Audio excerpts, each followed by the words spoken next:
안녕하세요. 프라우드 코리아입니다. 최근 우크라이나와 러시아 사이에 갈등이 지속되면서 점점 더 안 좋은 상황으로 나아가고 있습니다. 그렇지만 이러한 상황 속에도 우크라이나의 민주주의를 지지하고 응원하는 나라들이 수없이 많이 존재하며 이들이 계속해서 우크라이나를 직접적으로 혹은 간접적으로라도 도와주며 이들이 자신들의 민주주의를 지킬 수 있게 서포트하는데요.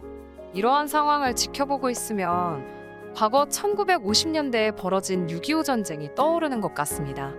그때도 우리나라의 민주주의를 지키는 데 많은 도움을 준 국가들이 존재했죠. 공식적으로 6.25 전쟁 당시 참전국은 16개국이었습니다.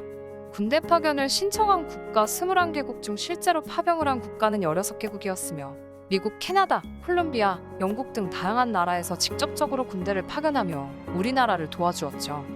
더불어 이들 참전국들은 유엔이 요구하는 최소 규모인 한계대 대병력 약 1200명 이상을 파견해 주었습니다. 주요 참전 병력은 1953년 기준으로 영국이 약 14,200명, 캐나다 약 6,100명, 터키 약 5,500명이었죠.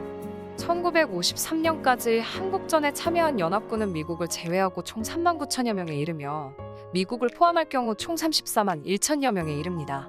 또한 유엔 결의문에 따라 회원국 및 국제기구들이 직접적인 파병에도 각종 지원을 하기 시작했는데 스웨덴, 인도, 덴마크, 노르웨이, 이탈리아와 같은 나라들은 병원 혹은 병원선 등 의료 지원을 해주었고 40여 개의 회원국과 유엔 전문기구가 식량 제공 및 민간 구호 활동에 참여하였죠. 한편 이렇게 우리나라를 도와준 많은 나라들 중에서도 상당히 특이한 나라가 있습니다. 바로 에티오피아이죠. 당시 중국의 개입 이후 미국은 나토 증강 등의 약속에 비추어 유럽 국가와 기타 회원국들의 참전을 요구하였으나 실질적으로 중남미, 아시아, 아프리카 국가들로부터의 참전은 콜롬비아, 에티오피아, 필리핀, 태국 정도에 국한되었습니다. 대부분의 제3세계 국가들은 그들이 집단안보에 대한 지지를 보냈음에도 불구하고 말 그대로 제3세계 국가 먹고 살기도 힘든 나라였기 때문에 실질적으로는 참전 여건이 되지 못하였죠. 그렇기 때문에 이 당시 에티오피아가 6.25 전쟁에 참여한 것은 상당히 이례적인 사건이었습니다. 상식적으로 지금도 아프리카 국가들이 상대적으로 열악한 조건에서 생활하고 있다는 사실을 고려하면 무려 70년 전에 아프리카는 더욱 더 그랬겠죠. 그러나 에티오피아는 이런 상황 속에서도 6.25 전쟁에 참전을 결정했었죠. 그러한 이유의 배경으로는 에티오피아가 가지고 있는 과거 역사를 들 수 있습니다. 남아라비아 이주민을 중심으로 형성된 약순 제국을 토대로 발전하면서 에티오피아는 다른 아프리카 국가들과는 달리 약 3000년의 역사를 자랑하고 있는 나라입니다. 거기다가 에티오피아는 아프리카에 속한 국가들 중 유일하게 식민 지배를 받지 않은 나라이죠. 16세기에 이슬람 교도들이 에티오피아를 약 14년간 점령하고 1935년 이탈리아가 침공하여 5년간 에티오피아를 점령할 때도 황제가 존속하면서 이들 외세에 저항하였고 결국 축출하였습니다. 그리고 이 과정에서 에티오피아가 하나 깨달은 것이 있는데 바로 침공당하는 나라의 서러움이죠. 20세기에 이탈리아의 침공을 받으면서 당시 이탈리아와 대척점에 있는 영국의 에티오피아는 도움을 요청하였습니다. 그러나 당시 영국이 여러 외교적 이유 때문에 이를 거절하였고 에티오피아는 홀로 이탈리아에 맞서야 하는 서러움을 겪었죠. 더군다나 영국뿐만 아니라 당시 셀라시의 에티오피아 황제는 국제사회에도 도움을 요청했지만 아무도 손 내밀어주지 않았습니다. 결국 이 과정에서 에티오피아인 27만 명이 숨졌고 나라까지 점령당하였죠. 그래서 1941년 기적적으로 승리해 이탈리아를 몰아낸 에티오피아 황제는 나라가 위기에 빠졌을 때 도움을 받지 못하는 서러움을 알게 되었습니다. 그리고 이때 깨달음이 결국 6.25 전쟁에 한국군을 돕기 위한 참전으로도 이어지게 된 것이죠. 1953년 유엔의 파병 요청에 가장 주도적으로 에티오피아에 참전을 지시한 것은 하일레 셀라시의 황제였습니다. 침략군에 부당하게 공격당한 나라가 있다면 다른 나라들이 도와줘야 한다. 저 먼 곳에 있는 한국인의 자유와 권리를 위해 목숨 바쳐 싸워라라고 말하며 자신들의 병사를 우리나라에 보냈습니다. 당시 에티오피아군은 총 4개 정규 사단에 5만 명이 있었는데 그중 최정예 부대라고 할 수 있는 황제직 속의 제일 근위 사단에서 지원자들을 모아 한 개 대대를 편성했습니다. 황제는 그 자리에서 강류대대라는 칭호를 내렸습니다. 강류의 뜻은 혼돈에서 질서를 확립하다, 적을 초전해 격파하다와 같은 의미를 가지고 있는데 한국에 쳐들어온 공산 집단의 침략을 격파하고 혼돈에 빠진 대한민국을 구원하라는 황제의 명령이 담겨 있는 것이죠. 그렇게 강류부대는 1951년 5월 7일 부산에 도착하여 미 제7사단 32연대 예하대대로 배정을 받았습니다. 1956년에 완전히 철수할 때까지 5차례에 걸쳐 연인원만 무려 6,037명이 파견되어 전사자 121명, 부상자 536명이라는 적지 않은 피해를 입었죠. 그러나 강류부대는 적에게는 공포의 대상과도 같았습니다. 이들은 정찰관 적과의 교전을 비롯해 고지타랑과 사수, 진지방어 등 253번의 크고 작은 전투에서 모두 승리하는 저력을 발휘하였고, 특히 1952년 10월 금화지구 철의 삼각지를 사수한 것은 이들의 용맹성을 잘 보여주는 사건이죠. 더불어 강류부대원들은 부대가 위험에 처하면 장교와 부사관들이 가장 먼저 적진으로 돌진해 포위망을 뚫었습니다. 전투 중 부상자와 사망자를 전장에 남겨두지 않았으며 포로가 발생하면 끝까지 적을 추적해 구출해냈죠. 이러한 강류부대의 용맹함은 당시 이들을 지휘했던 미 제7사단장 아더 트루더도 극찬하게 만들었고, 당시 우리나라의 대통령도 1953년 7월 27일에 강류부대의 대통령 표창을 수여했습니다. 한국전쟁 후 셀라시의 황제는 한국을 방문하기도 했고, 부산유엔공원에 방문하여 한국의 자유를 위해 싸우다 전사한 영웅들의 넋을 기리기도 하였죠.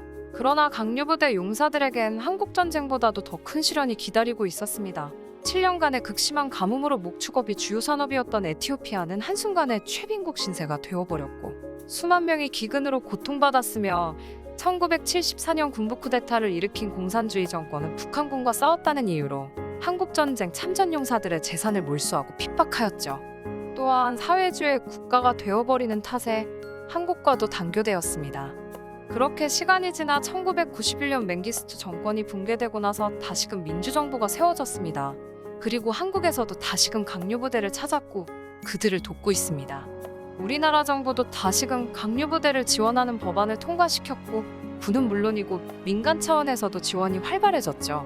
특히 6.25 전쟁 당시 최대 격전지였던 경북 칠곡군은 2014년부터 시작한 에티오피아 교육, 농업 환경 개선 사업에 현재까지 군민 2,300명이 동참해 총 8억 원을 모금했죠.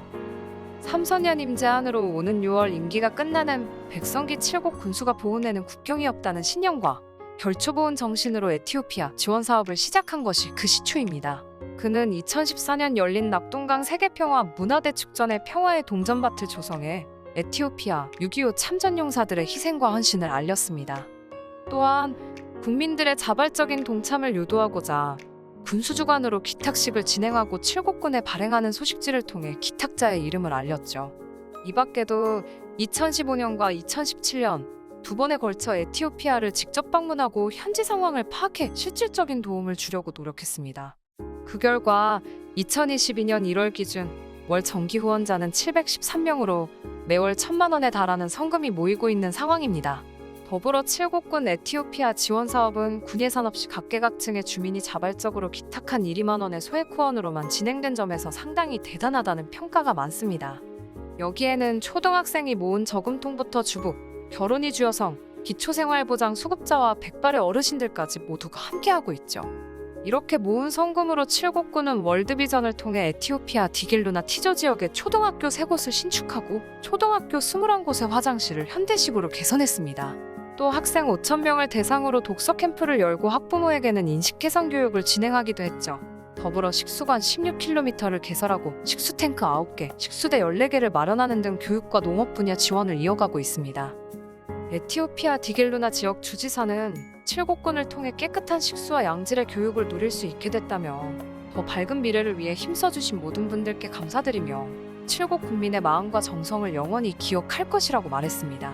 또한 이러한 일을 시작한 백성기 군수도 티끌모아 태산을 만들듯 국민들의 작은 정성이 모여 큰 기적을 이루어냈다며 9년 동안 결초보훈과 인류애를 실천해온 에티오피아 지원 사업이 앞으로도 계속 이어질 수 있게 많은 관심과 성원을 보내주었으면 한다고 당부했습니다. 오늘은 이렇게 6.25 전쟁 당시 한국을 도와준 에티오피아 강류부대와 이들을 무려 약 9년여의 시간 동안 주민들의 자발적인 기부로 도와준 칠곡군에 대해 알아보았습니다. 우리는 에티오피아가 얼마나 가난한 나라인지는 알지만 아직까지 많은 사람들이 에티오피아가 우리에게 어떤 나라인지는 모릅니다. 그렇게 70년이 지나 그들이 우리의 머릿속에 점점 잊혀져 가고 있지만 아직까지도 이들을 기억하고 도우려고 하는 사람들이 많다는 것이 정말 다행인 것 같습니다. 여러분은 어떠신가요? 시청해주셔서 감사합니다. 구독과 좋아요, 그리고 알람 설정 부탁드립니다.